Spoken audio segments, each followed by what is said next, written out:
Tá bom, vamos começar lá pelo seu modelo de dinheiro. Aliás, você segue esse cara? Ele é uma referência pra você? Ele se é de que tipo? Você como um cara que estuda finanças, dinheiro, o Steve Harvecker pra você é um cara que é referência? Já foi, continua sendo? Então, eu acho que o livro é um clássico dessa parte das finanças e muito bom para quem é iniciante. Tanto que no meu curso, quando eu fui estruturar o primeiro módulo, mentalidade, ele é muito inspirado no que a gente vê aqui no livro, sobre essa questão de modelo de dinheiro, né, crenças negativas quanto Sim. ao dinheiro, substituição dos arquivos ruins pelos bons, usando o linguajar aqui do livro. Então, eu acho o livro muito bom. Muito bom. E eu nem lembrava que era tão bom assim, porque fazia muito tempo que eu já tinha Aham. lido. Só que eu não sei como é que ele tá em rede social hoje. O que eu sei é que, na minha opinião, ele tá melhor do que o Kiyosaki. Porque o Kiyosaki fala muita coisa em rede social, ele tá prevendo uma crise a cada mês. E aí ele acaba perdendo um pouco, né, o punch que ele tinha. Tem O até Kiyosaki, um. que é ele prevê o apocalipse todo dia, né, mano? Exato. Até no Twitter outro dia ele postou um negócio lá. Fiz até um vídeo com base no que ele tinha postado. Ele fala: ó, o mercado vai cair agora em outubro. O mercado só subiu. O Bitcoin subiu pra Você leu, cacete. assim, só um parênteses, você leu o fake dele? O livro? Do Robert O... Kiyosaki? Não, eu li o Pai Rico, Pai Pobre. Ele Livraço. escreveu vários, depois eu É. não li os outros. Tá, que ele fala um pouco E disso até também. alguns, né? Mas não todos. Mas o Kiyosaki, como ele tá errando muito, ele acabou perdendo um pouco do brilho que ele tinha antes. Até tinha um comentário no Twitter dele que eu achei muito bom, assim, muito sincero pra ele. Falou: cara, você escreveu um ótimo livro de finanças pessoais, só que agora você tá prevendo um apocalipse a cada mês. Sim, Segura a onda, né? sim. Então, o T. Harv Eker, eu acho que ele deu uma sumida um pouco, assim, de rede social. Até os eventos que eles faziam, acho que por conta da pandemia eu não vi mais acontecer. Mas já tinha perdido também um pouco daquele hype que teve lá em 2016, 2017. Sim.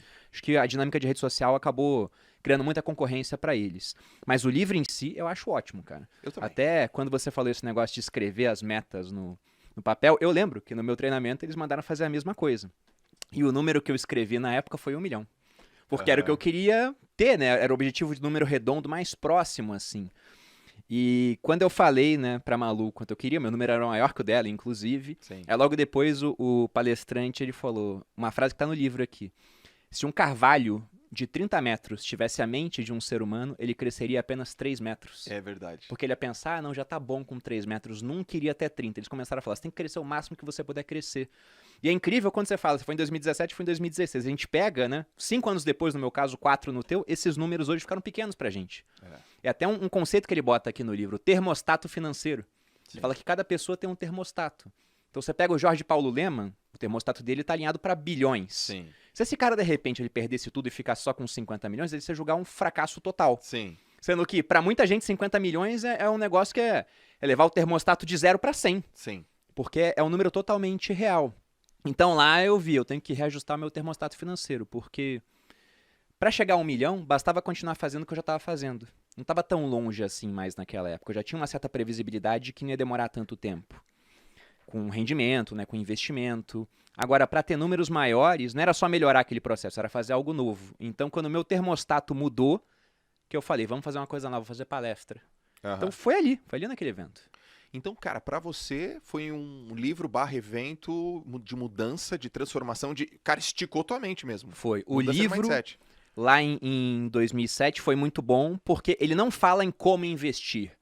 Mas ele já te dá uma sugestão de orçamento, já fala que você tem que investir. Tem um arquivo de riqueza onde ele diz que os ricos administram bem o dinheiro, Sim. as pessoas de mentalidade pobre não, que os ricos colocam dinheiro para trabalhar duro para eles, enquanto a pessoa de mentalidade Sim. pobre trabalha duro pelo dinheiro. Então aquilo mexeu com a minha cabeça. Eu falei: tô no caminho certo. Certo. E em 2016 foi uma outra chave que mudou, que foi: olha, só de poupar parte do salário e fazer coisinhas pequenas não vai dar certo. Precisamos de alguma coisa maior, de uma big Sim. idea. Sim. Aí veio a questão das palestras. Porra, animal, cara. Muito bom. Ó, ele começa lá falando, por exemplo, sei lá, modelo de dinheiro, que é como que você viu a vida, as experiências que você teve na sua infância, as palavras que você fala, as palavras que você ouviu dos seus pais, dos familiares e assim por diante. E aí, ele fala dos 4 quadrantes, que é o seu corpo físico, o seu corpo cognitivo, emocional e espiritual. E ele dá meio que uma formulazinha, né? Que é assim, ó, pensamento gera sentimento, sentimento gera atitude, atitude gera resultado. É muito claro isso no treinamento.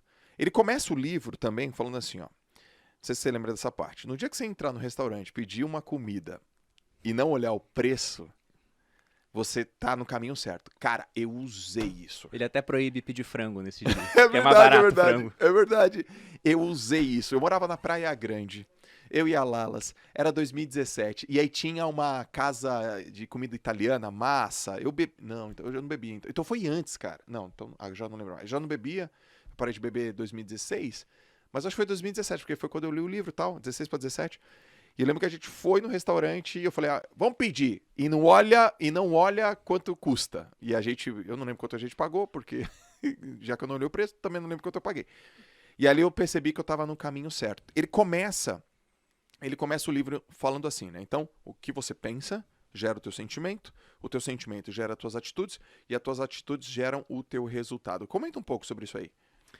É bem interessante essa parte do livro nesse começo, né? Inclusive essa fórmula, pensamentos, sentimentos, atitudes, ações terminando em resultado, é muito usado hoje em dia, todo mundo fala disso. Sim.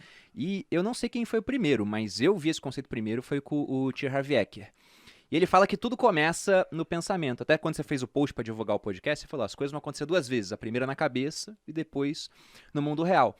E de fato, ele fala que muita gente tem resultados ruins com o dinheiro porque tem pensamentos e crenças nocivas quanto ao dinheiro. E ele fala que grande parte dessas crenças, elas foram estabelecidas através de três coisas.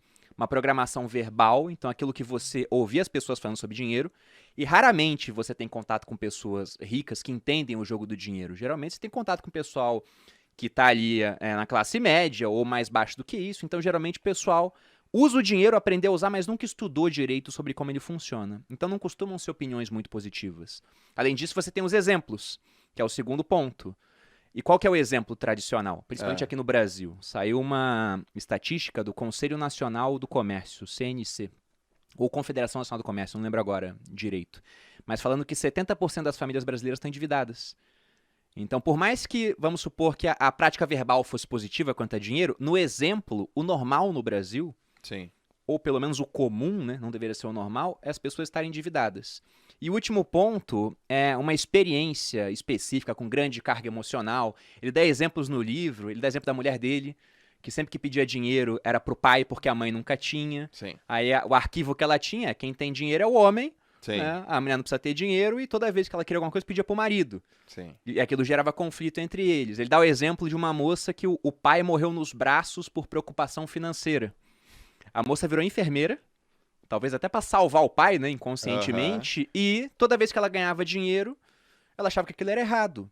E ele fala que esse é o ponto. Se você tem uma crença negativa quanto a dinheiro, se você acha que acumular patrimônio não é bom, você vai dar um jeito, né, os seus pensamentos vão levar a sentimentos nocivos, a ações ruins, e o resultado vai ser você desperdiçar o dinheiro até que só sobre na sua mão aquela quantia que você julga ser adequada.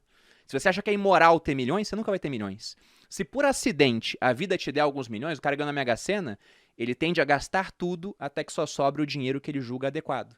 Sim. E é o que acontece mesmo. Historicamente, você pega pessoas que ganharam na loteria, a maioria, em 5 anos, está de volta à situação inicial. Sendo que às vezes é dinheiro que você pensa assim, meu Deus, é tanto dinheiro, como é que o cara consegue gastar? Sim. Eu lembro que uma vez, tem tempo já, mas saiu na Record, uma entrevista com um cara que ganhou um prêmio da loteria gigantesco, antes do Plano Real também. E o cara, ele gastou tudo. Uma parte a inflação pegou, né? Inflação muito grande naquela época, mas ele contando a história dele, ele saía e pagava a conta pra todo mundo no restaurante. Ele não lavava roupa. Ele comprava roupa, sujava e jogava fora.